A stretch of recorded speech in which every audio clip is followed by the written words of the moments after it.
biyoloji müəllimi Şəmsiyə Seyid bəyli. Bugün sizə din test toplusu 2-ci hissədən seleksiya mövzusunun 76-cı sualın izahını verəcəm. 76-cı sualda bizə nə deyilir? Somatik hüceyrələrində 40 kromosom olan tetraploid bir bitki ilə qametlərində 15 kromosom olan və dövsüzlüyü karpetino metodu ilə aradan qaldırılan diploid bitkisinin çaprazlaşmasından alınan növlər arası hibridin somatik hüceyrələrində minimum neçə kromosom olmalıdır?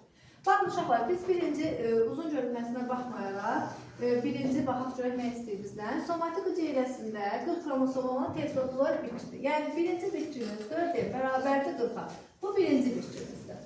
İkinci bitki isə uşaqlar, ikinci bitkini yazırıq. İkinci bitki isə deyək, qametlərində 15 kromosomu olan, yəni bu bitki qametində 15 kromosom var və bu 15 qametlə, bu biri 15 qamet cəmlənəcəkdir. Yəni bunların 2 eni olacaqdır 30.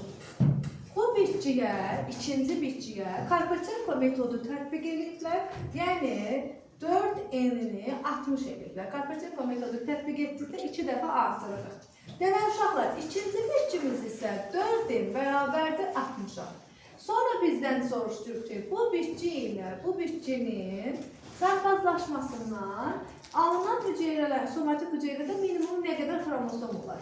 4 enli bitkinin verdiyi qamet bizə 2 eni olacaqdır 20. Bunun verdiyi qamet bizə isə olacaqdır 30.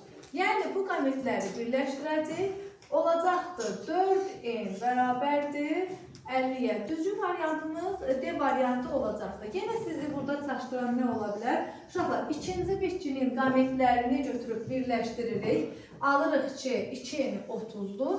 Sonra həmin bu ikinci bitkiyə Karpachenko tətbiq edirlər. Alırıq ki, 60'dır.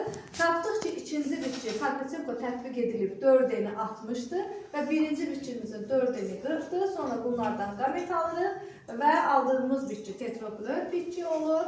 O da düzgün variantımız 50 olur. Sağ olun, təşəkkürlər.